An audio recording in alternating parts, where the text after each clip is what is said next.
Imagine opening your door to cops flashing lights on your lawn, only to find your nosy HOA president smirking like she'd just won the lottery over a pool your grandpa built with his bare hands. But when the truth unravels, her empire of petty rules crumbles in the most satisfying way possible. The doorbell rang like a fire alarm, jolting me from my morning ritual of black coffee and silence. Through the peephole, I saw her, Evelyn Eve Hargrove, the HOA president of Willowbrook Estates, clipboard in hand, flanked by two bored-looking deputies whose cruisers lit up my driveway like a bad action movie set. I cracked the door, steam from my mug curling into the crisp suburban air. "Officers? Everything all right?" One cop, a guy with a mustache that screamed 80s cop show, shifted his weight. "Mr. Lawson, we've got a complaint from the Willowbrook HOA. Says you're blocking access to the community pond. Trespassing and vandalism concerns." "Vandalism? My pond? The one I'd been tending since I inherited this house from Dad?" Eve stepped forward, her smile all teeth and no warmth. "It's not personal, Jack. But rules are rules. Residents have rights to that water feature." I almost spat my coffee. That water feature was a serene koi pond my grandfather dug in 1972. Stocked with fish that outlived disco. On land that predated this cookie-cutter neighborhood by decades. But there she was. Eve, queen of petty tyrants, acting like she'd discovered Atlantis in my backyard. I kept my cool, voice low and even. "Officers, that pond's private. Always has been. I can show you the deed." Eve's eyes narrowed, her pearl necklace glinting under the morning sun. "Deed or no deed, Jack. The HOA's maintained it for years. Dues pay for upkeep. You're denying the community. Maintained? I'd been the one scooping leaves, balancing pH, and chasing off raccoons for years." The cops exchanged glances, one muttering, "This sounds civil, ma'am." But Eve pressed on, her voice dripping faux concern. "It's about harmony. Officers, Jack here's new, well, returned, and doesn't understand how we do things. New? I'd grown up here, left for the city grind, and came back after Dad's passing to reclaim some sanity. But to her, I was the outsider upsetting her little fiefdom." As the cops left with apologies and a suggestion to sort it legally, Eve lingered, jotting notes like she was auditing my soul. "Fines start at $50 a day. Jack. Don't make this harder." I watched her minivan pull away, tires crunching gravel, and felt that first simmer of rage. But I didn't explode. "No," I observed. Eve wasn't just enforcing rules, she was building an empire on borrowed ground. And I'd play the long game, letting her rope dangle until she hanged herself with it. Before the drama, life in Willowbrook seemed idyllic: manicured lawns, white picket fences, the kind of place where kids rode bikes and neighbors waved. But scratch the surface, and it was a pressure cooker of absurd bylaws: no visible trash cans after 8 a.m. Approved paint colors only. And God forbid your grass hit 3.1 inches. I'd escaped the corporate rat race in Chicago, endless spreadsheets, soul-sucking meetings, for this. Dad's old house on the edge of the subdivision, with its sprawling yard and that cherished pond, called me back after his heart attack. "Keep it simple, son," he'd say, feeding the koi under twilight skies. The pond wasn't fancy, just a 30-foot oval of still water, ringed by willows and rocks Grandpa hauled from the quarry. He built it post-Vietnam, a zen spot to forget the chaos. Water heals, he'd grunt. Knee-deep in mud. Dad kept it pristine, teaching me to net debris and test for algae. When I returned, the place was overgrown. Fish sluggish from neglect. I rolled up my sleeves, restored the filter, replanted lilies. Mornings became meditative, coffee by the water, watching orange flashes dart under lily pads. Neighbors peeked over fences at first, curious. Nice setup, one said. But whispers started, Jack's hoarding that pond. Should be shared.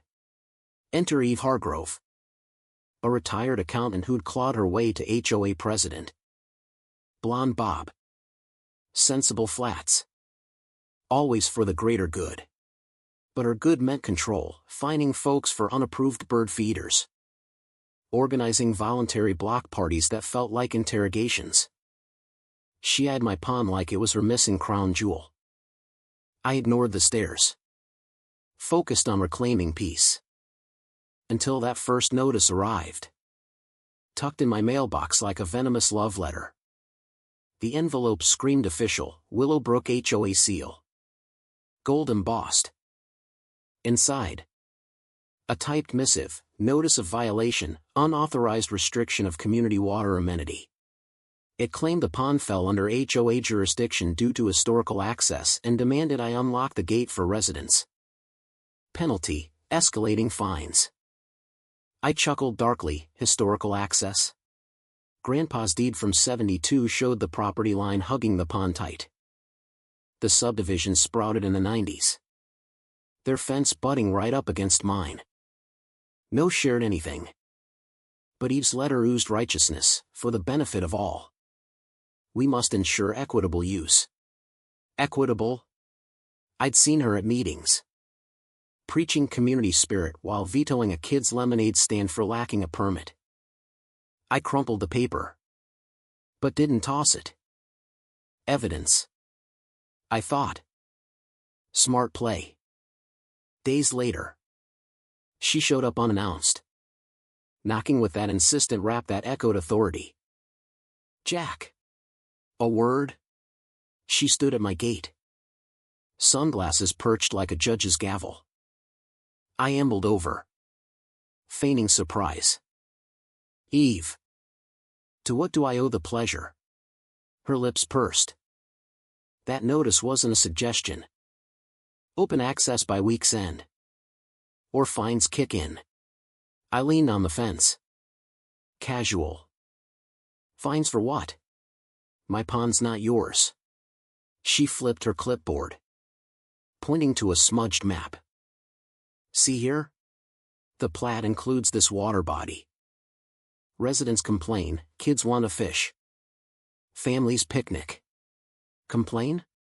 I'd heard no such thing. Kids fishing? In my koi pond? They'd scare the fish half to death. She sighed. Patronizing. Jack. It's not your pond. It's an asset. Think of the children. Ah. The classic guilt trip. I smiled thinly. Think of the lawsuit when a kid falls in and sues you for trespassing. Her eyes flashed. Threats won't help. The board votes tomorrow on enforcement. As she marched off, I noted her minivan's bumper sticker, rules build better neighbors. Irony so thick you could spread it on toast. That night, I dug out Grandpa's old files, deeds. Photos of him knee-deep. Dad grinning with a net. Solid proof. But I held back, watching her next move. Let her overreach, that's when tyrants trip. The whispers turned to outright smears. At the next HOA meeting, held in the community center that smelled of stale coffee and desperation, I sat in the back. Invisible. Eve presided from a folding table throne, gavel in hand. Item 3, Pond Access Dispute. Murmurs rippled. She cleared her throat. Mr. Lawson refuses cooperation, claiming private ownership. But our records show otherwise. This selfishness disrupts harmony. Selfishness? I bit my tongue. A neighbor piped up, "My kids love feeding those fish." Another, "He's new, doesn't get it." Eve nodded sagely. Exactly. We've maintained that pond indirectly through dues. Indirectly? Like how? By glaring at it. Laughter bubbled in my chest. Bitter and sharp. Post-meeting. Flyers appeared, support community access, sign the petition. With a cartoon pond looking sad and locked. Subtle. Then the fines hit, $50. Then $100. Stacking like bad poker hands. I paid none. Documenting each. Rumors flew, Jack's a recluse. Hiding something in that water. One evening. A teen egged my fence, kids egging over a pond? Hilarity in the absurdity. But I cleaned it silently. Camera rolling. Eve escalated, an email blast to residents. CCING me. Non-compliance update, Mr. Lawson's actions endanger community spirit. Potential lien if unresolved. Lien on my house? Over fish water? The Moxie. I replied politely, attach proof of ownership. Please. Crickets. Digging deeper. I chatted with old-timers. Ray. A grizzled vet next door. Spilled, Eve's pushing for expansion, new homes. Clubhouse. Needs amenities to lure buyers. Amenities like my pond? Bingo. A quick county records search revealed it, HOA partnering with Apex developers for Phase 2, brochures featuring, wait for it, a serene pond suspiciously like mine. Photoshopped with picnic tables. Enjoy our exclusive water feature. They were selling my backyard as bait. Fraud. Plain and scented with desperation. Eve feared losing her presidency if the deal flopped, dues hikes. Angry voters. Her control freak mask cracked. Revealing the petty despot beneath. I contacted a lawyer friend. Mia. Who laughed outright. This is gold. Jack. They've overstepped into felony territory. We plotted quietly. Gathering ammo, emails. Flyers. Witness statements. Meanwhile. Eve doubled down. Calling those cops. As they left that morning. I whispered to myself. Game on. Her smugness. About to boomerang. Tensions boiled over when the developers showed up. Uninvited. With survey equipment. I spotted them from my window, two guys in hard hats. Staking flags near my fence. Eve hovered. Directing like a traffic cop on steroids. Right there, mark the expansion line. Expansion? On my land? I strode out. Phone recording. Gentlemen. You're trespassing. One guy blinked. HOA said this is community property. Eve interjected. Voice shrill. Jack. Don't interfere. This is official. Official my ass. Show me the warrant. She huffed. We don't need one. The board approved. I dialed me on speaker. Counselor. We've got intruders. Mia's voice boomed, advised them to leave. Or it's criminal trespass. The surveyors packed up fast. Muttering apologies. Eve's face twisted, red cheeks. Flared nostrils. You'll regret this. Jack. Liens incoming. But her bluff rang hollow. That night. Anonymous tips hit local forums, HOA stealing private pond? Shares exploded. Eve fired back in a newsletter, baseless rumors from a non-compliant resident. Non-compliant? Code for threat to my throne. Mia and I filed a countersuit, fraud, defamation, trespass. Subpoenas flew, HOA minutes revealing Eve's obsession, the pond enhances value, secure it at all costs. At all costs? Including lies?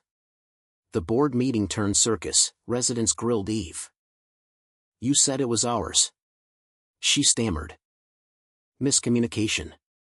Laughter erupted, hers the punchline. As discovery unfolded. Emails surfaced, Eve to developers. Ignore the holdout, we'll force access. Force? Her panic peaked when a reporter, Lena, knocked.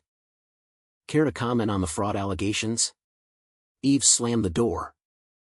But the story broke, HOA president's pond scheme exposed. Her truth-twisting excuses? Comedy gold. It's for the children. While pocketing developer perks. The community turned. Petitions now against her. She called me.